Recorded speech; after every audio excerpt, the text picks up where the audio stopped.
Para mim, o Miradouro são três coisas. Ele é caminho, encontro e história. Toda viagem começa com caminho. Começa com uma estrada, começa com apreciando a paisagem, tentando chegar num lugar. E o lugar que nós chegamos, ele é sempre feito de encontros com as pessoas. Ele é sempre feito de histórias. É para encontrar as pessoas e descobrir as histórias que a gente viaja. E é o que dá a graça e o charme dos lugares. Para mim, isso é o Miradouro.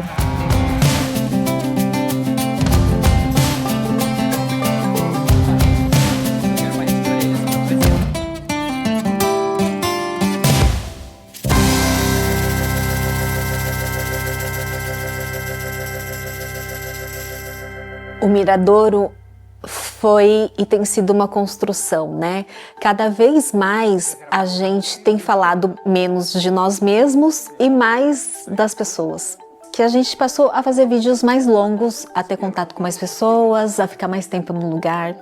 Muito à base da nossa curiosidade, da nossa vontade, do nosso gosto por viajar, da vontade de transformar isso num projeto que fosse uma profissão.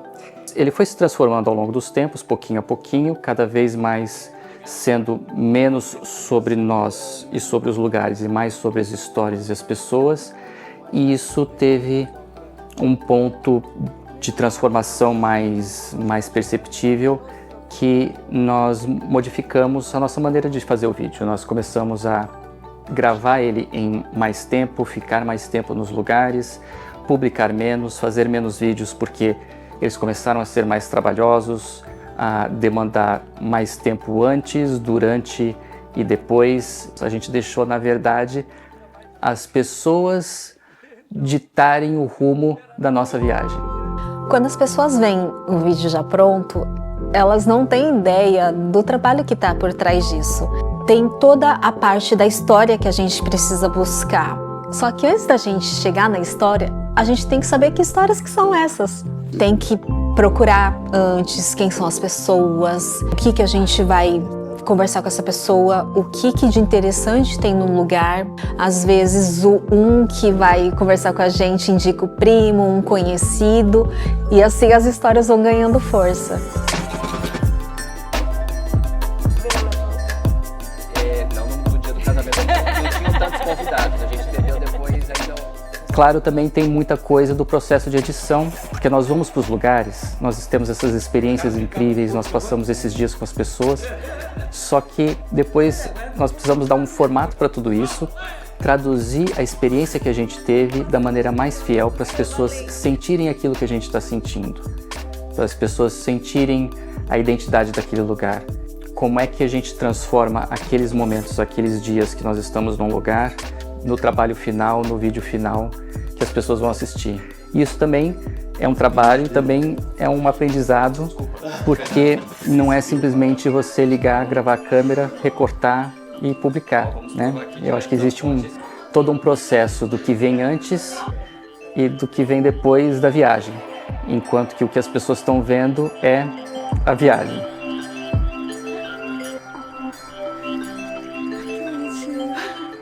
Quando nós vamos para um lugar, nós estamos mais tentando ouvir do que procurando alguma coisa específica. A gente está talvez tentando ver onde é que aquela história vai nos levar.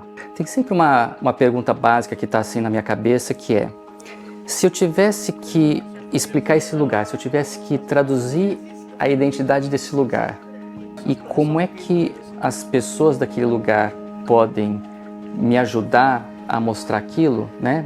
O que eu diria, né? O que caracteriza esse lugar, o que tem de especial, qual a sua identidade? E a partir daí, tentar que as pessoas do lugar me mostrem essa identidade, consigam revelar o que aquele lugar tem de especial. Mas o melhor mesmo é quando a gente encontra uma pessoa que a gente passa o dia todo com ela e ela consegue passar para a gente a essência do lugar que a gente está visitando. Que a gente passou às vezes 1, 2 ou até 3 dias, que elas dispuseram do tempo para mostrar o que elas fazem, para mostrar os cantinhos especiais que ela tem do lugar dela, para nos apresentar outras pessoas, outras histórias, nos mostrar cultura.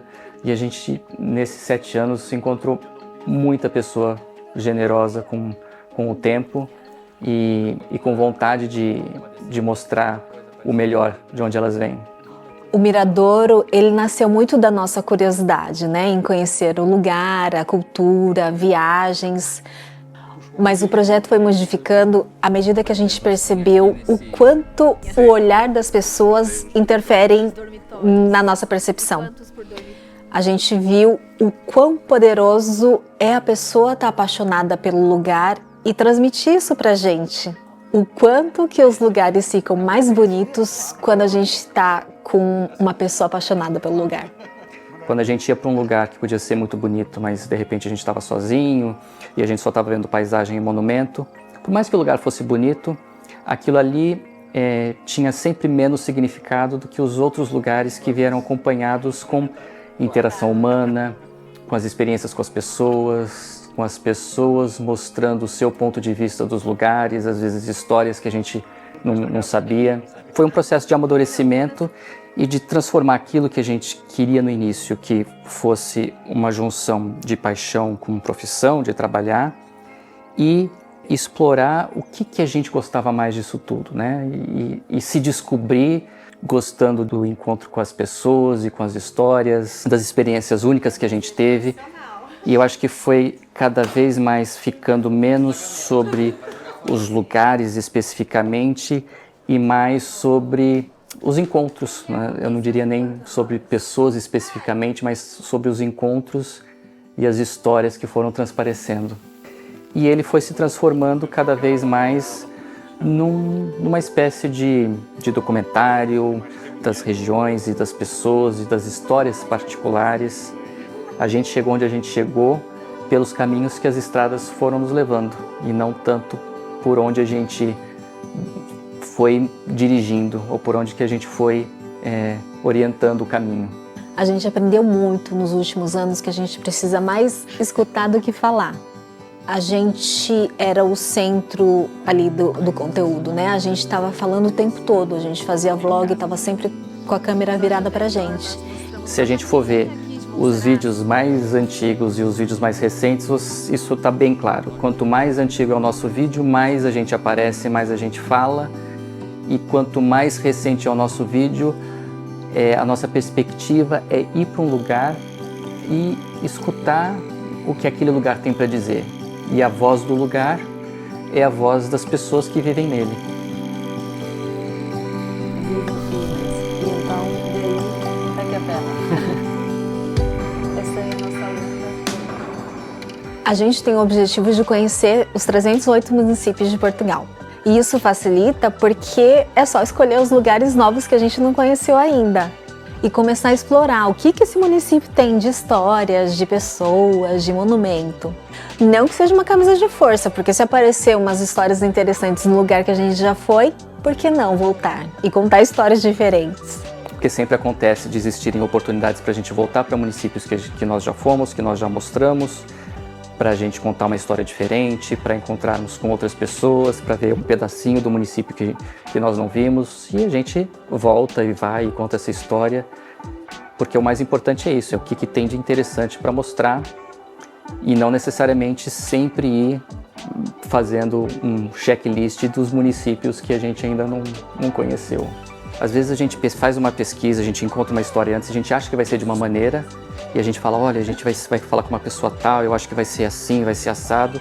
E aí a história vira uma coisa completamente diferente do que a gente estava esperando. Então a mágica é deixar acontecer, a mágica é deixar as histórias nos levarem para onde elas tiverem que ir. E vai se maleando e vai se adaptando para na verdade revelar o que aquele lugar tem para mostrar. Mais do que uma coisa muito pré-formatada do que a gente vai fazer antes de chegar no lugar, é mais ter uma noção, né, e já algumas coisas prontas, mas deixar a história nos levar, a gente deixar se surpreender e deixar que as pessoas vejam isso e se surpreendam também com a gente.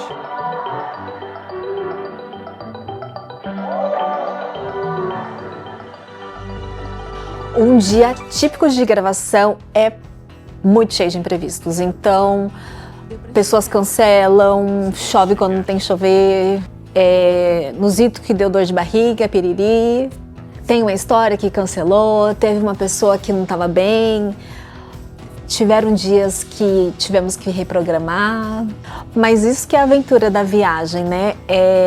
A gente tem um pouco das coisas programadas e também se desprogramar, se não acontecer do jeito que está previsto, faz parte da viagem. Se você for pensar bem, toda viagem é uma aventura. Se você amarrar tudo certinho, eu acho que deixa de ter graça. Eu acho que esse é o tempero do trabalho. Nós nunca chegamos num lugar sem história nenhuma para contar, sem pessoas para conhecer, sem nada. Não, a gente sempre tem uma história prévia. O que mais muda quando a gente chega no lugar é que assim, a gente sempre chega, a gente sempre fica um pouco inseguro, porque a gente não sabe o que vai dar, o que não vai dar certo. E é quando a gente chega lá que a gente conversa com as pessoas, que as pessoas no lugar que a gente às vezes não conhecia falam: olha, tem essa outra história aqui, tem esse outro lugar, tem esse meu vizinho, tem essa outra pessoa que eu conheço que vocês podem falar. E são histórias que quando a gente não está no território, não está conversando com as pessoas, nos nossos contatos prévios a gente não chegou, mas quando a gente chega no lugar, a gente está conversando e tem mais contato ali direto com as pessoas, é aí que as surpresas vão surgindo. E eu acho que é você estar um pouco aberto para isso, né? Você aceitar um pouco, às vezes, a incerteza de, olha, eu vou chegar, eu acho que eu vou fazer isso, mas confiar no processo e que você vai chegar lá e que também vai ter descobertas, né? E também vai ter coisa nova.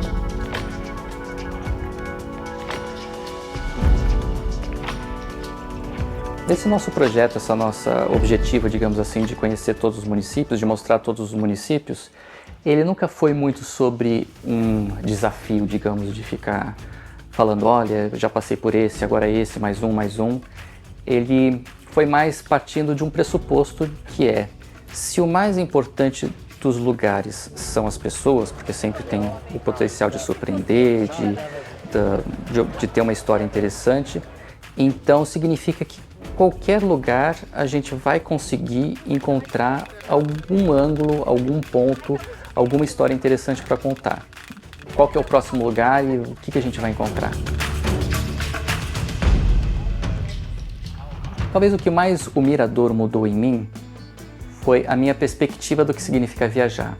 Se você pensar bem, a gente só viveu muitas das experiências que a gente viveu e mostrou porque a gente estava com a câmera na mão. Hoje, eu não digo que eu não conseguiria, mas eu acharia bem menos graça viajar se não fosse para registrar, porque eu tenho consciência do privilégio que tem sido esses últimos 7 anos as portas das histórias e das interações humanas que nós tivemos, que as pessoas se dispuseram a compartilhar conosco, porque nós estávamos registrando, porque a gente foi com esse projeto de filmar e as pessoas entenderam esse projeto e as pessoas abraçaram esse projeto e quiseram mostrar um pouco do mundo delas, e eu sei que isso é um privilégio pura e simplesmente porque a gente está registrando. Se por um acaso nós fôssemos em uma viagem normal, e eu acho que faz muito tempo que a gente não viaja sem registrar, eu sei que seria diferente. Eu sei do privilégio e da especificidade que é nós conseguirmos ir por um lugar e termos experiências e interações únicas, pura e simplesmente porque a gente está lá para fazer um vídeo, para contar uma história, e nós encontramos pessoas dispostas a ceder o tempo e abrir as portas para a gente, para que nós mostremos um pouquinho da vida delas, esse lugar especial do mundo que elas vivem. Mas assim, eu acho que talvez as mais especiais e que aconteceu diversas vezes foram pessoas que nos receberam para uma refeição, e muitas vezes não era o objetivo nem mostrar a refeição em si. Foram muitas pessoas que se dispuseram, às vezes, mais tempo para estar conosco, algumas que ficaram 1, 2 ou até 3 dias a nos acompanhar por tudo quanto é canto, para mostrar a cultura, para mostrar às vezes um pouco do seu trabalho, para nos apresentar outras pessoas, para nos apresentar coisas da cultura da localidade. Se eu fosse para um outro lugar ou para qualquer lugar e não tivesse mais a desculpa de estar gravando, a minha experiência seria totalmente diferente. A minha experiência seria menos rica, teria menos pessoas, teria menos histórias. E é claro que isso vem com muita responsabilidade de você estar trabalhando com a imagem das pessoas. As pessoas, a gente tem que honrar o tempo e a disponibilidade que as pessoas deram. Eu sempre me preocupo em todo vídeo que a gente faz, em como a gente grava, em como a gente edita, de a pessoa que participou do vídeo ver aquele vídeo e ela ficar feliz. Ela ficar feliz de não só como ela apareceu, mas como nós mostramos o lugar dela. A minha alegria é ver a alegria que o Miradouro traz para as pessoas. Então, a minha alegria hoje de fazer o Miradouro, de fazer essa produção, é quando ele está pronto, as pessoas ficarem empolgadas, orgulhosas e se verem através da tela o quão apaixonadas elas são, né, pelo que fazem, pela região, e se sentirem orgulhosas disso. Esse, para mim, é o auge do Miradouro. Ele virou uma extensão da gente, né? É uma mensagem que a gente quer deixar para o mundo. Parece que o mundo está tão ao avesso que hoje eu vejo o Miradouro como um canto de paz, um canto de esperança. Eu não sei se as pessoas têm esse sentimento também. É um refúgio. Eu acho que o Miradouro é essa ponte entre trazer a essência da pessoa para conectar com outra pessoa. Eu acho que isso que é o Miradouro para mim. Às vezes a gente acha que a gente cria um projeto e a gente que molda e que conduz ele, mas às vezes nós descobrimos que o nosso projeto criou uma vida tão própria que é ele que está nos puxando. E a gente não sabe exatamente para onde que ele está nos puxando e cada dia a gente descobre que a gente está num lugar diferente.